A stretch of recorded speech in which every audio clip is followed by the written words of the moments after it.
Saudara-saudari yang terkasih, jumpa lagi dalam Pelita Hati hari ini, Selasa 14 Desember 2021, hari biasa dalam Pekan Advent yang ketiga, bertepatan dengan peringatan wajib Santo Yohanes dari Salib, seorang imam dan pujangga gereja.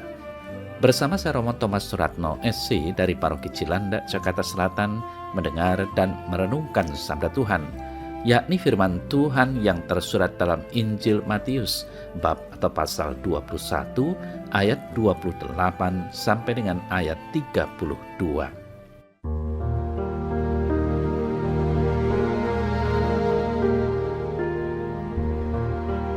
Pada suatu ketika Yesus memberikan perumpamaan ini.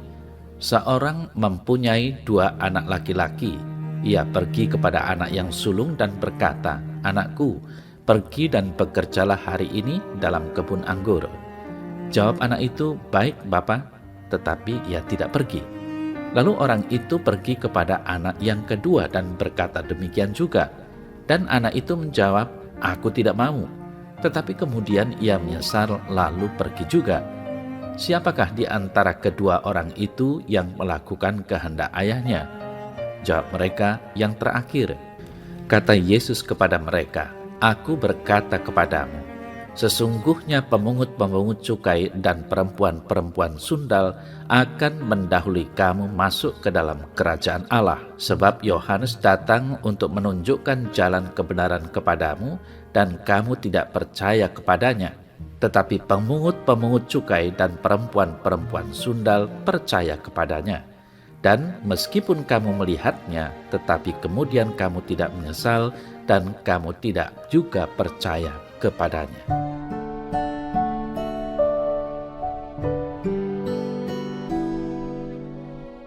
Saudara-saudari yang terkasih, perumpamaan yang disampaikan oleh Yesus dalam warta Injil hari ini mau menggambarkan tanggapan bertentangan dari golongan yang tersisih secara religius dan para pemimpin mereka terhadap pelayanan Yohanes yang merupakan persiapan bagi pelayanan Yesus sendiri. Dalam perumpamaan ini, anak yang kedua yang semula mengatakan "aku tidak mau", tetapi kemudian menyesal, bertobat, dan pergi juga, menggambarkan pemungut-pemungut cukai dan perempuan-perempuan sundal, golongan tersisih secara religius yang akhirnya menerima amanat Yohanes. Sedangkan anak yang sulung yang mengatakan "aku pergi", tetapi tidak pergi, menggambarkan para pemimpin agama yang semula memberikan semacam persetujuan secara angkuh kepada Yohanes. Saudara-saudari yang terkasih, perumpamaan merupakan salah satu kekhasan dari Injil Matius, di mana para penulis Injil yang lain tidak menuliskan perumpamaan ini. Yesus menyampaikan ilustrasi ini untuk menyatakan betapa pentingnya berbuat apa yang baik daripada sekedar mengatakan apa yang baik. Penginjil Matius tidak memberikan penjelasan apakah perumpamaan ini langsung dikatakan Tuhan Yesus untuk menanggapi pertanyaan imam-imam kepala dan tua-tua tentang sumber otoritas, atau ada jeda waktu di antaranya. Meskipun tidak ada indikasi waktu yang sangat berdekatan, namun penginjil Matius menempatkannya secara kronologis tepat setelah perdebatan mengenai otoritas dan menyebutkan nama Yohanes dalam penjelasan perumpamaan ini. Jadi, perumpamaan ini masih bisa dimengerti untuk memberikan jawaban kelanjutan mengenai ketidakpercayaan para pemuka agama kepada Yohanes Pembaptis dan Yesus. Saudara-saudari yang terkasih, Yesus awalnya memang menyampaikan kabar baik lebih dulu kepada para imam, orang Farisi, dan ahli Taurat, karena merekalah sebenarnya yang lebih mengerti tentang kitab suci. Tetapi mereka tidak mau mendengarkan ajaran Yesus. Justru para pemungut cukai, perempuan sundal, dan orang berdosa lainnya lah yang mau mendengarkan ajaran Yesus. Maka dengan tegas Yesus berkata bahwa sesungguhnya pemungut-pemungut cukai dan perempuan-perempuan sundal akan mendahului kamu masuk ke dalam kerajaan Allah. Karena Allah Bapa telah mengutus para nabinya, dan yang terakhir adalah Yohanes Pembaptis kepada orang Farisi dan ahli Taurat, tetapi justru para pemungut cukai dan perempuan sundalah yang percaya kepadanya.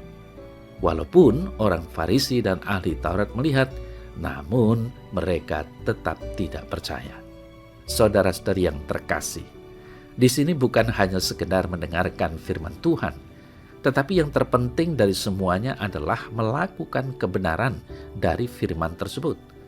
Pesan ini menjadi semakin kuat karena penginjil Matius tidak menyebutkan apa yang harus dikerjakan oleh si sulung dan si bungsu di kebun anggur. Orang-orang berdosa yang percaya kepada pemberitaan Yohanes Pembaptis dan Yesus sudah menunjukkan buah-buah nyata bahwa mereka telah bertobat dan mulai hidup dengan benar. Orang-orang yang dulunya digolongkan sebagai orang-orang berdosa, sekarang ini sudah masuk dalam proses pembelajaran mengenal Allah dan hidup, melakukan kehendak-kehendaknya. Saudara-saudari yang terkasih, ingatlah bahwa di dalam Tuhan Yesus Kristus tidak ada jalan seburuk apapun yang tidak bisa kembali kepada kebenaran. Jalan itu ialah jalan pertobatan, membangun sikap pertobatan yang tulus dan jujur. Sikap mau mengakui kesalahan dan kemudian mengikuti yang benar menjadikan pemungut-pemungut cukai dan perempuan-perempuan sundal akan mendahului kamu masuk ke dalam kerajaan Allah. Namun sikap jumowo, kata orang Jawa, dan tinggi hati justru mendatangkan kebinasaan yang semakin dalam. Percayalah bahwa bagi mereka yang berdosa seberat apapun, tetap mempunyai jalan terbuka untuk kembali kepada Tuhan. Apalagi bagi mereka yang hidupnya lebih baik.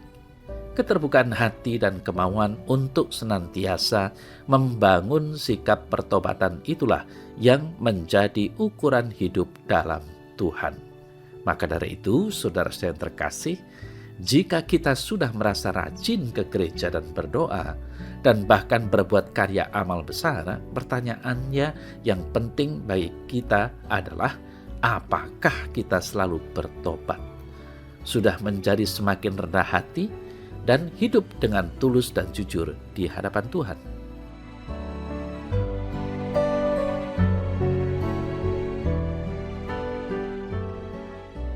Dalam nama Bapa dan Putra dan Roh Kudus. Amin. Ya Tuhan, sabdamu hari ini begitu menusuk hati kami. Engkau mengingatkan kami akan kesombongan dan keangkuhan kami. Ajarilah kami untuk mampu senantiasa membangun sikap pertobatan yang tulus, berani dengan rendah hati mengakui kesalahan dan kelalaian kami, serta tidak menganggap rendah orang lain. Amin. Dalam nama Bapa dan Putra dan Roh Kudus. Amin.